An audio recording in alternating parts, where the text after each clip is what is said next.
3 hours before I was supposed to walk down the aisle, I was sitting in the bridal suite with mascara running down my face, holding a bank statement that showed a balance of $11.37 in an account that was supposed to have $94,000. That was money I had been saving since I was 22 years old, money that was supposed to be the down payment on the house where we would raise our children, money that represented 8 years of sacrifice and discipline, and saying no to things I wanted so that one day I could say yes to something that mattered. And the man who took every single dollar was downstairs right now, adjusting his tie, laughing with his groomsmen, completely unaware that I had just discovered what he had done, waiting for me at the altar like nothing in the world was wrong. My name is Audrey, and this is the story of the worst day of my life and how I turned it into the most unforgettable day of his. I need to take you back to the beginning so you understand how I ended up in that bridal suite, because this isn't just a story about a man who gambled away someone's money. This is a story about a man who performed a character so convincingly, and for so long that I handed him everything I had without a second thought, and how the mask he had been wearing for years finally came off in front of 200 people who thought they were there to celebrate a love story. I met Jason at a friend's birthday party when I was 25, and from the very first conversation, he made me feel like the only person in the room. He had this way about him where he would remember the smallest details about you and then bring them up weeks later at exactly the right moment to make you feel seen and understood. He remembered the name of my childhood dog after I mentioned it once in passing. He remembered my favorite flavor of ice cream even though I only told him during a random conversation at 2 in the morning, and he remembered a song I once said reminded me of my mother, and played it for me on our third date without even telling me why. He collected these details about people and used them like little gifts, and I thought it meant he cared more deeply than anyone I had ever met. I didn't realize until much later that it wasn't love, it was a strategy, and I was just the latest person it was being used on. We dated for 2 years before he proposed, and during those 2 years, I saw absolutely nothing that worried me. Jason worked as a regional manager for a retail chain. He made decent money. He seemed responsible with his finances. He paid his share of dinners and trips without complaint, and he talked about the future constantly in a way that made me believe he wanted all the same things I wanted. A house with a big backyard in a quiet neighborhood, 2 or 3 kids, maybe a golden retriever. Sunday mornings making pancakes while the kids watched cartoons. He painted this picture of our life together so vividly and so often that I could practically walk through the rooms of the house we hadn't even bought yet. He proposed on a beach at sunset, on our 2-year anniversary, at the same restaurant where we had our first real date. He got down on one knee in the sand with the ocean behind him and tears in his eyes, and I said yes before he even finished the question, because in that moment, I was absolutely certain that I had found the person I was supposed to spend my life with. We held each other on that beach until the sun was completely gone and the only light was from the restaurant behind us, and I remember thinking that this was the beginning of everything good that was going to happen to me. We started planning the wedding immediately. Now here's something you need to understand about me to understand why what happened next hurt the way it did. I am a saver, and I have been obsessively, almost neurotically careful with money for my entire adult life, because I grew up watching my parents struggle in a way that left a permanent mark on who I am. My father worked 2 jobs for most of my childhood, leaving the house before I woke up and coming home after I was asleep, and my mother stretched every dollar until it screamed by clipping coupons, buying everything on sale, and reusing things that most people would throw away without thinking. We were never homeless or hungry, but we were always exactly 1 bad month away from real trouble, and that constant proximity to the edge gave me a relationship with money that most people don't understand. From my very first paycheck at 22 years old, working as an administrative assistant at a law firm, I put money aside every single month into a savings account that I treated like it was sacred.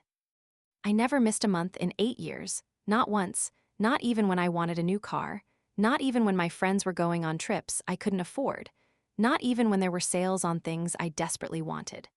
By the time Jason proposed, that account had $94,000 in it, and I was proud of every single penny because each one represented a moment when I chose my future over my present. That money was untouchable. It was the foundation of everything I was building. And it was the down payment for the house we were going to buy together after the wedding. Jason knew about it because I told him early in our relationship, not to brag, but because I was genuinely proud that a girl from a family that never had quite enough had managed to save almost $100,000 through nothing but discipline and patience. Jason told me he admired that about me, that my work ethic and financial responsibility were some of the things that made him fall in love with me. And when he said that, I believed him completely because why wouldn't I believe the man who remembered my dog's name and played my mother's song on our third date? The wedding planning took about a year, and Jason was involved and enthusiastic in the early stages, helping me choose the venue and tasting cakes and debating whether the napkins should be ivory or cream. But gradually, he started pulling back.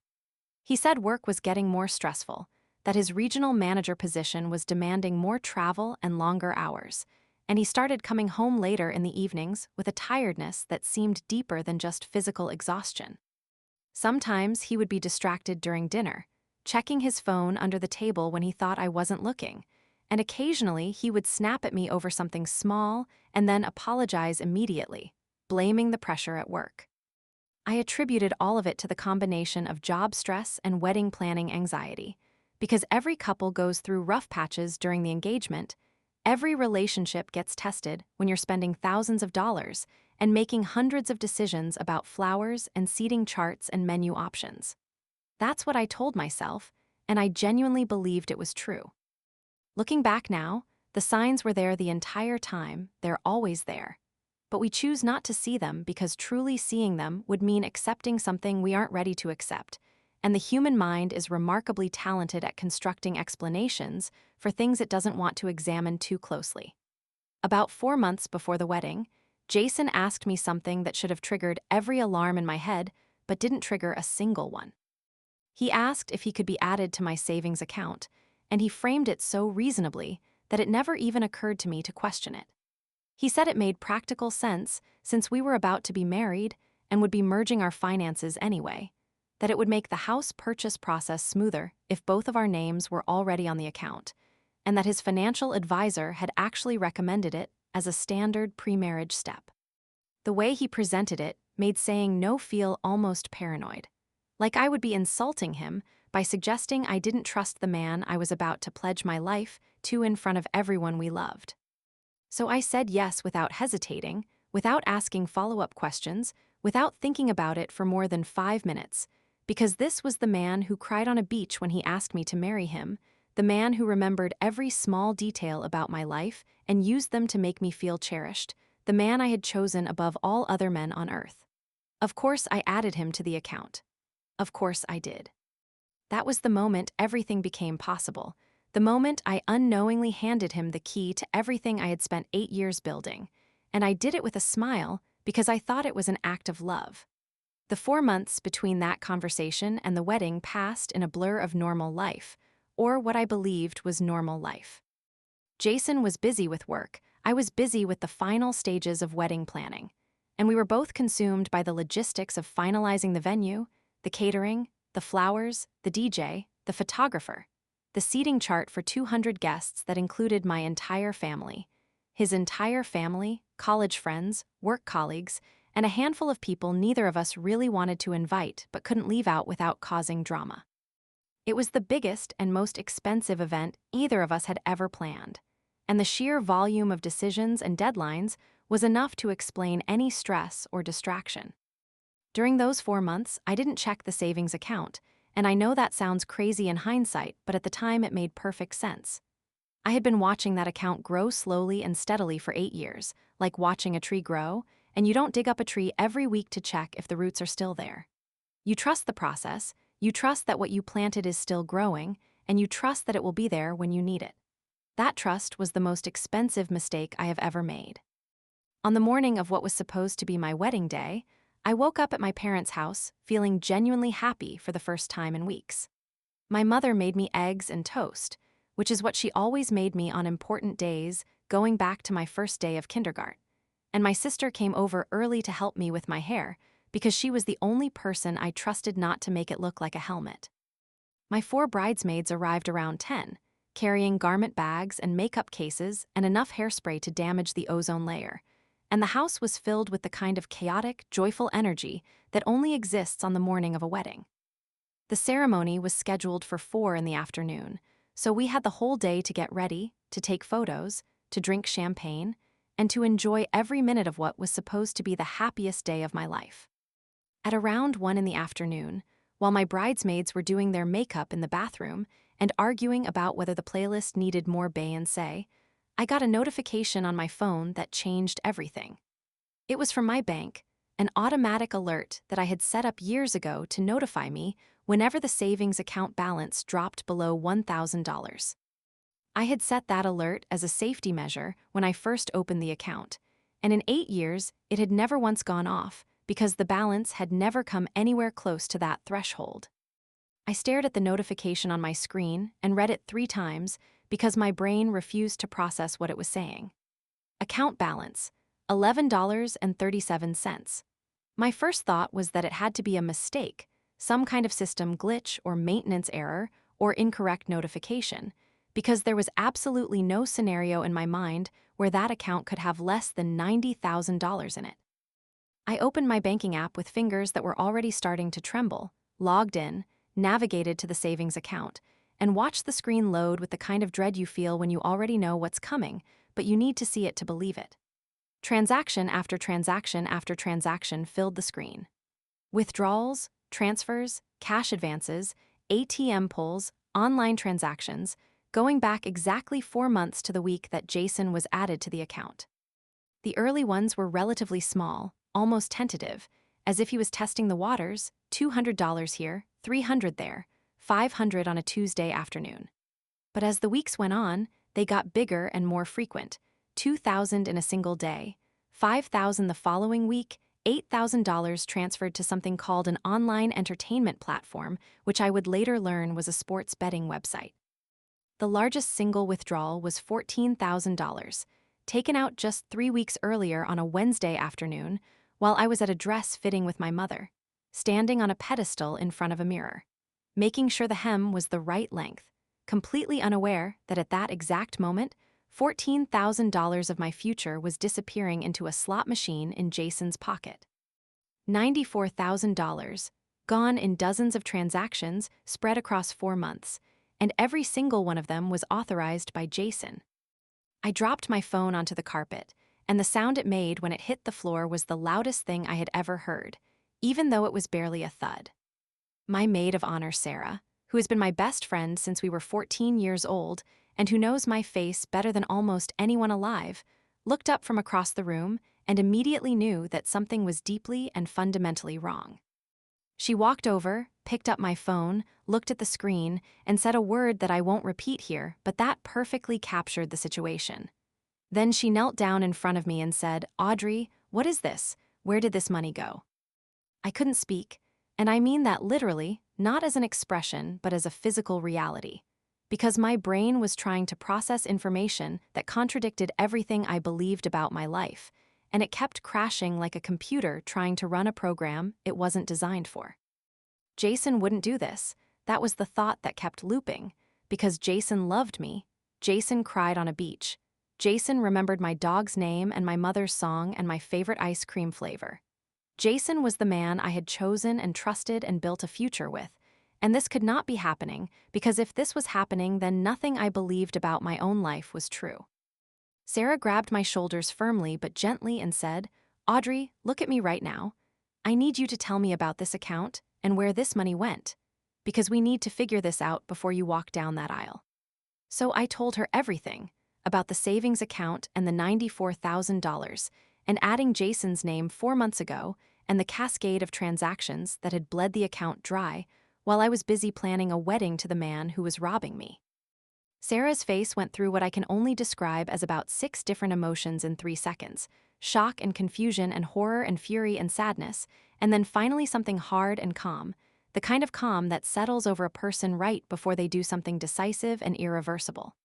She said, "Give me your phone, and I need you to stay here." She took my phone, walked out of the bridal suite, closed the door behind her, and called Jason directly. I could hear her voice through the door, and she wasn't screaming or yelling because Sarah isn't a screamer. Her voice was low and controlled and absolutely lethal. And she said, "Jason, this is Sarah, and I need you to explain the savings account right now, and don't you dare lie to me because I am looking at every single transaction as we speak." There was a long silence from the other side of the door, the kind of silence that tells you everything you need to know before anyone says a word. And then Sarah came back into the room with a face that confirmed every fear I hadn't been able to name. Jason was a gambler, and not the kind of gambler who plays poker with friends on Friday nights and loses a couple $100 and laughs about it the next morning.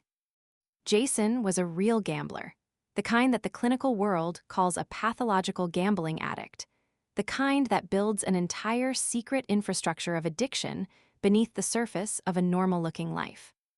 Online sports betting through multiple apps on his phone, high-stakes poker rooms in the city that he visited on weeknights when he told me he was working late, casino websites operating from offshore servers that he accessed through a VPN so the transactions wouldn't show his real location, and live betting apps where he would place wagers during lunch breaks and bathroom trips and quiet moments at his desk.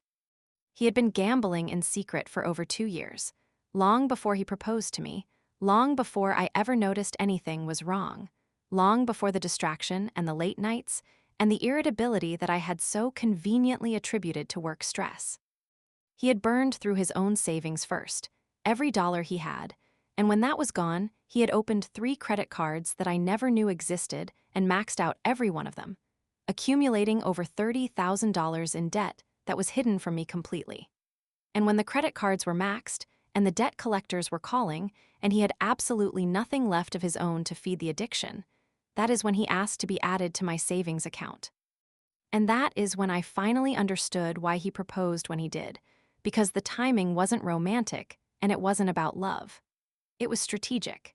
He proposed because he was out of money, and he needed access to mine, and the fastest and most reliable way to get access to someone's life savings is to make them believe you're going to spend your life with them.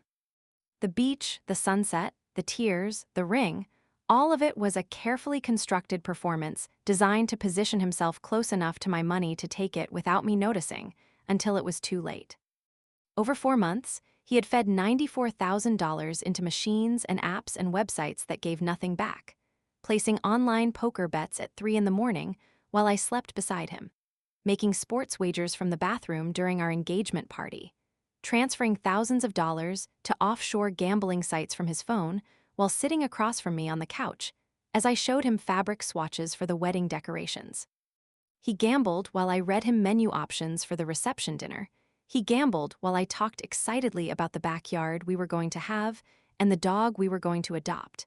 And he looked me in the eye and nodded and smiled and said I can't wait for our life together while systematically destroying every dollar of the future I was describing. Sarah told me that when she confronted him on the phone, Jason had broken down completely, crying and stumbling over his words, saying he was sorry, saying he had a problem, saying he knew he needed help and he was going to get it, begging Sarah not to tell me, not today, not on their wedding day, please, just let him get through the ceremony and he would explain everything after the honeymoon, he would find a way to pay it all back. He just needed time. After the honeymoon. He wanted to marry me, take me on a honeymoon that was partially paid for with money he had stolen from my savings, come home, and then sit me down and confess that everything we had built was already gone. As if the order of operations somehow made it less devastating, as if marrying me first and confessing second was better than the alternative, when in reality it was just one more performance designed to buy himself more time. I sat on the floor of that bridal suite in my white wedding dress, surrounded by tulle and flowers and champagne glasses and everything that was supposed to represent the happiest moment of my life, and I felt something drain out of me like water through an open hand.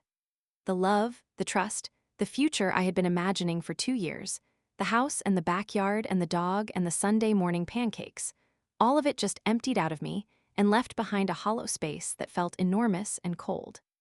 And into that space came something else, something that wasn't sadness, because sadness would come later in waves that lasted for months, but something sharper and clearer and harder. What I felt in that moment, sitting on that floor in that dress, was clarity. My mother knocked softly on the door and said the photographer was ready and that I looked beautiful, and she asked through the door if everything was all right. I told her I just needed 15 more minutes, and she said, "Of course, sweetheart. Take all the time you need," in that voice mothers use when they can feel that something is wrong but they trust their daughter enough to wait. Sarah looked at me from across the room with an expression that was equal parts love and fury, and she said quietly, "What do you want to do, Audrey? Do you want to cancel?" I thought about it, and I genuinely considered it. I imagined walking downstairs and telling 200 people that the wedding was off, watching the confusion and the pity wash across their faces, listening to the whispers that would follow me for years, dealing with the caterers packing up food that nobody would eat and the florist dismantling arrangements that nobody would see.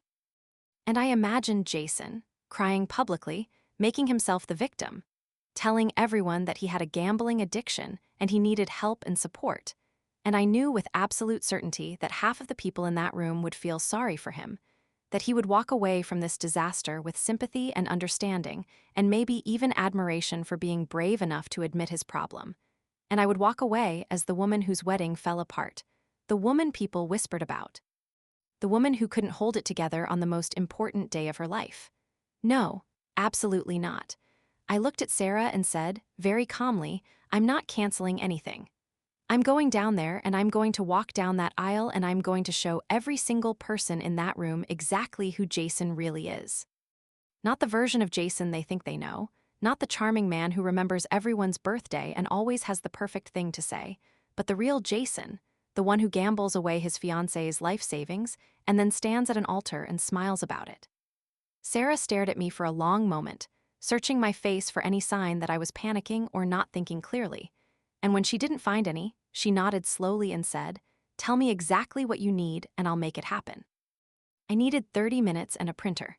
Sarah's husband Marcus, who was downstairs mingling with the other guests, worked in it and was the kind of person who never went anywhere without his laptop. Sarah called him and told him to bring his laptop and the portable printer he always kept in his car up to the bridal suite immediately, and to do it without drawing attention. Marcus didn't ask a single question. He just said, "I'll be there in 5 minutes," and I've always respected him for that. He's always been the kind of man who trusts his wife's judgment completely, which is ironic considering the reason he was being summoned. When Marcus arrived with the laptop and printer, I logged into my bank account, downloaded the complete transaction history for the past 4 months, and printed 12 copies of the statements, one for each table at the reception. Each copy was a multi-page document showing every single withdrawal, transfer, and cash advance that Jason had made, with dates, amounts, and running balances that told a story more devastating than anything I could say with words. The numbers didn't lie, they didn't exaggerate, and they couldn't be explained away or denied. They were just facts, printed in black and white, that showed exactly what Jason had done and exactly when he had done it. Then I sat down at the vanity mirror and did my makeup again from scratch. I fixed the mascara that had been ruined by tears, I applied fresh lipstick, I made sure every hair was in place. I straightened my dress, I checked my veil, and I looked at the woman in the mirror and barely recognized her, not because she looked different but because something behind her eyes had changed in a way that would never change back. She looked calm, she looked composed, she looked beautiful, she looked exactly like a bride who was about to walk down the aisle and say, "I do." And that's exactly what I did. Except for the "I do" part. The music started, the doors at the back of the church opened, and 200 people rose to their feet and turned to look at me with the kind of warm, expectant smiles that people wear at weddings when they believe they're about to witness something beautiful. My father was next to me, his arm linked with mine, standing as tall as I had ever seen him, and he leaned over and whispered that I looked like an angel.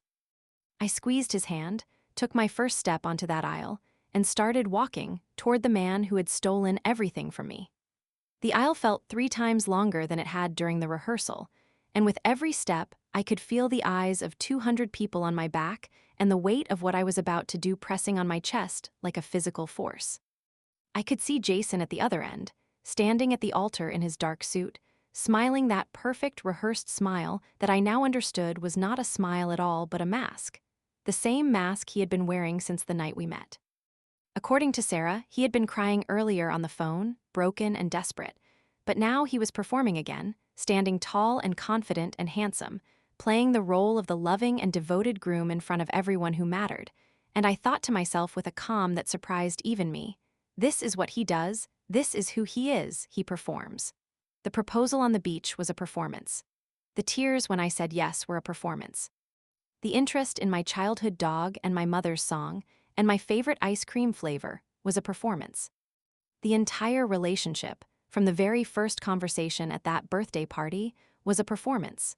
And tonight, in front of everyone he has ever performed for, the curtain is going to come down. I reached the altar and my father kissed my cheek with tears in his eyes and sat down in the front row next to my mother. Jason took my hands in his and mouthed the words, "You look so beautiful," and I smiled back at him because I had to. Because I needed him to believe that everything was fine for just a few more minutes. The officiant began the ceremony, welcoming everyone and talking about the nature of love and the meaning of commitment and the beauty of two people choosing to build a life together. And the irony of every single word he said was so thick and so bitter that I could practically taste it in my mouth. I stood there holding the hands of a man who had financially destroyed me while a stranger in a robe talked about trust and devotion and building a foundation that would last a lifetime. Then came the part of the ceremony where the bride and groom exchanged their personal vows, and Jason went first. He looked into my eyes with an expression that I once would have called love, and he talked about how I had made him a better man, about how meeting me was the best thing that ever happened to him, about how he couldn't wait to build our life together in our new home with the big backyard where our kids would play while our dog ran circles around them. He mentioned the house.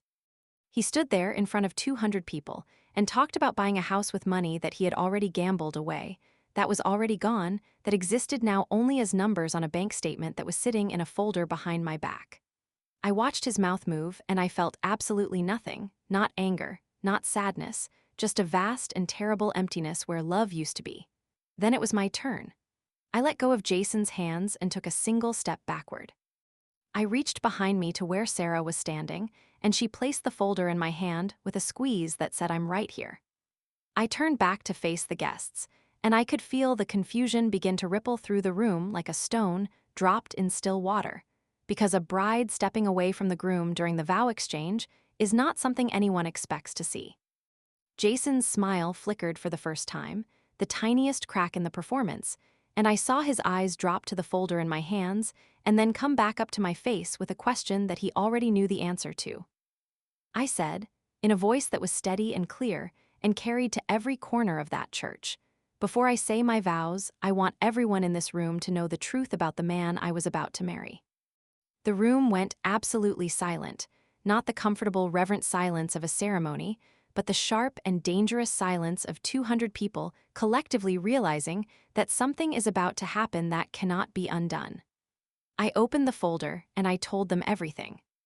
I told them that Jason had been added to my savings account 4 months ago, that I had saved $94,000 over 8 years, that it was supposed to be the down payment on our home, and that, as of that morning, the account contained $11.37 because Jason had gambled away every single dollar while I planned this wedding. I told them about the online betting, the casino apps, the secret credit cards, the late nights that weren't about work, the entire hidden life that had been running underneath the one I thought we were building together. Then I held up the bank statements and announced that there were printed copies on every table if anyone wanted to verify what I was saying for themselves. And as I said this, Sarah and 2 of my bridesmaids were already moving between the tables, placing the folders down next to the centerpieces like place settings at the most devastating dinner party in history. Jason's face went through a sequence of expressions that I will remember for the rest of my life. First came confusion, then recognition as he understood what was happening, then a flash of fear, then something that looked like anger rising up as if he was going to try to fight this or deny it or explain it away with some performance brilliant enough to undo what I had just done.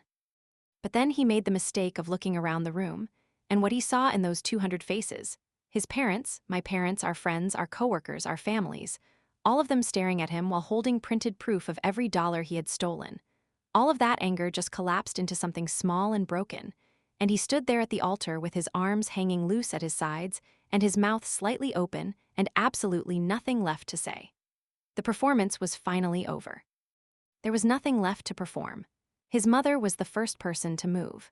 She stood up from the front row, walked to the altar with a rigidity that suggested she was using every ounce of self-control she had, grabbed Jason firmly by the arm, and pulled him toward the side door of the church, whispering something to him that I couldn't hear, but that made him flinch. His father followed without a word, his face a shade of red I had never seen on a human being. They disappeared through the side door, and Jason never looked back at me, not once, not even for a second.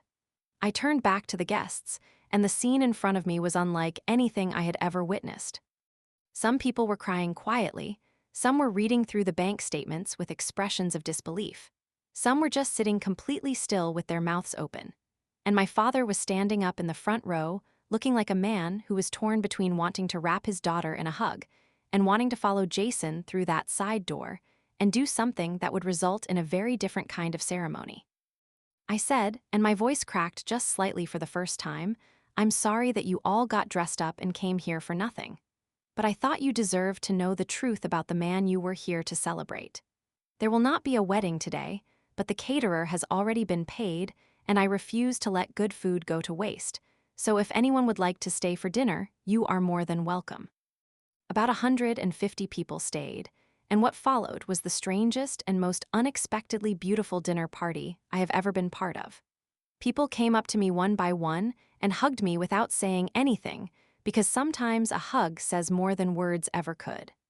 My college roommate held my face in her hands and told me I was the bravest person she had ever met. My coworker Mark, a man who has never shown emotion in the 5 years I've known him, had tears running down his cheeks and couldn't look me in the eye. And my grandmother, who was 87 years old and had been married to my grandfather for 61 years before he passed, took my face in her small, soft hands, looked me dead in the eye, and said in a voice that left absolutely no room for doubt, "You did the right thing, baby. Don't you ever let anyone tell you different, and don't you dare doubt yourself for even 1 second." The aftermath was complicated in ways I hadn't anticipated. Jason's family cut off all contact with me immediately, which I expected and honestly welcomed. But what I didn't expect was that some of our mutual friends took Jason's side, and their argument stung because it wasn't entirely wrong. They said I had publicly humiliated a man who was suffering from an addiction, that gambling disorder is a recognized medical condition, and that what I did at the altar was cruel and unnecessary when I could have handled it privately and let him get the help he needed without destroying his reputation in front of everyone he knew. I thought about that argument for a long time, and I still think about it sometimes. Was what I did cruel? Maybe, by some definition of the word, it was. But was it honest? Absolutely, without any question. Jason had 4 months to tell me the truth, 4 months to come to me and say I have a problem and I need help and I've done something terrible. He had 4 months to stop gambling, to seek treatment, to confess what he had taken, to give me the choice that was mine to make. Instead, he chose to keep gambling, keep lying, keep performing, and walk me down the aisle knowing that every word of his vows was a lie and every dollar of our future was already gone. The cruelty in this story wasn't mine. I was just the person who made it visible. The legal aftermath took months to sort out, and the conclusion was deeply unsatisfying in the way that legal conclusions often are when the law and justice don't perfectly overlap. Because Jason was a legally authorized user on the savings account, the bank considered every withdrawal legitimate, and there was nothing they could do. My lawyer told me that pursuing civil action for the recovery of the funds would be expensive, time-consuming, and ultimately uncertain, because the money was almost certainly gone, gambled away and unrecoverable, dispersed into the digital machinery of gambling platforms that were designed to take money in and never let it back out. $94,000 earned over 8 years through discipline and sacrifice, destroyed in 4 months by an addiction, and a man who chose his addiction over the person who loved him. The hardest part wasn't the betrayal or the lies. It was the math. It was the simple arithmetic reality that 8 years of saying no could be undone in 16 weeks of saying yes. I did file a police report, not because I had any realistic expectation of recovering the money, but because I wanted there to be an official documented record of what Jason had done, a paper trail that would exist in a system somewhere and be findable by anyone who went looking. My lawyer told me something during that process that has stayed with me ever since. She said that men like Jason don't stop. They move on. They find someone new.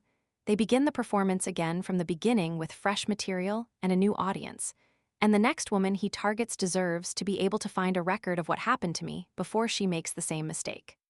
About 6 months after the wedding that wasn't, I received a message on social media from a woman I had never met.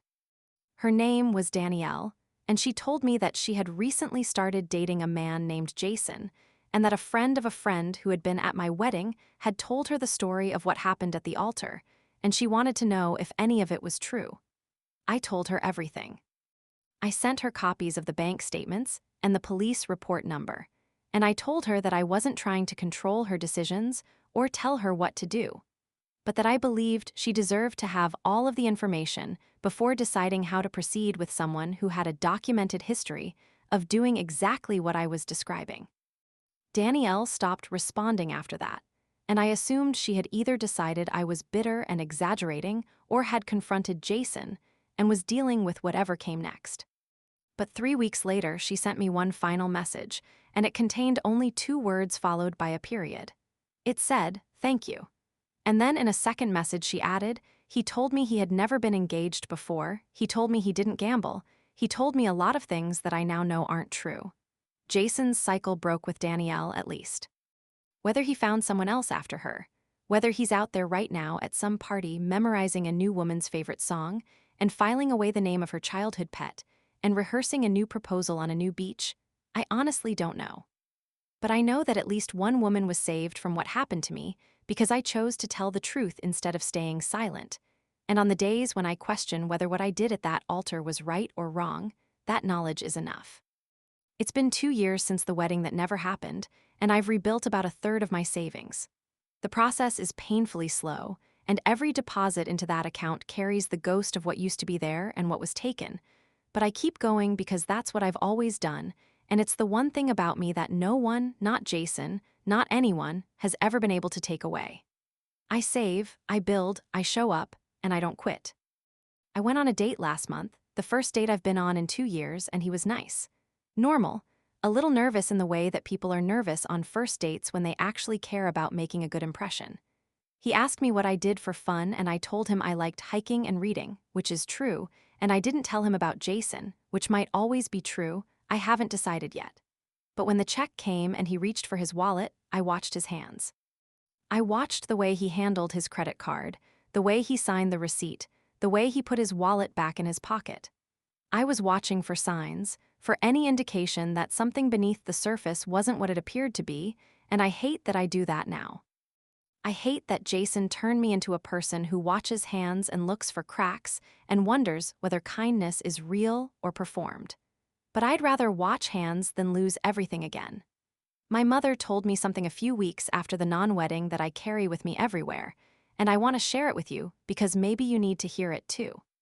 She sat across from me at her kitchen table, the same table where she had made me eggs and toast on the morning of the wedding, and she held my hands and said, "Audrey, I know that some people are going to think you were too harsh, and some people are going to say you should have handled it differently, and some people are going to whisper about you behind your back for a long time. But I raised you to stand up when standing up is hard, and that is exactly what you did. You stood up in a white dress in front of every person who matters in your life, and you told the truth when it would have been so much easier to stay quiet. That is not cruelty, baby. That is courage, and I am so proud of you that I can barely breathe. I keep those words in my heart, and I reach for them on the hard days. On the days when I look at my savings account and see how far I still have to go to get back to where I was. On the days when I wonder if I will ever trust someone completely again. On the days when I hear a song that reminds me of a beach at sunset where a man got down on one knee with tears in his eyes, and I believed every single word he said. On those days, I close my eyes and I hear my mother's voice, steady and fierce and full of love, and I keep going. If this story hit you the way it hit me when I first heard it, I need to hear from you. Drop a comment right now and tell me what you would have done in Audrey's situation. Would you have canceled the wedding quietly and dealt with it in private? Would you have confronted Jason before the ceremony and given him a chance to explain? Or would you have done exactly what she did and walked down that aisle and let every single person in that room see the truth with their own eyes? I genuinely want to know, because I have thought about this story 1,000 times, and I still go back and forth about whether she did the right thing or just the most satisfying thing, and maybe those are the same thing. I honestly don't know. Tell me in the comments. I read every single one. And if you haven't subscribed to this channel yet, hit that button right now. I post stories like this every single week, stories about real people who were pushed to the breaking point and chose to push back. The next one is already in production, and I promise you it is just as intense as this one. I'll see you there.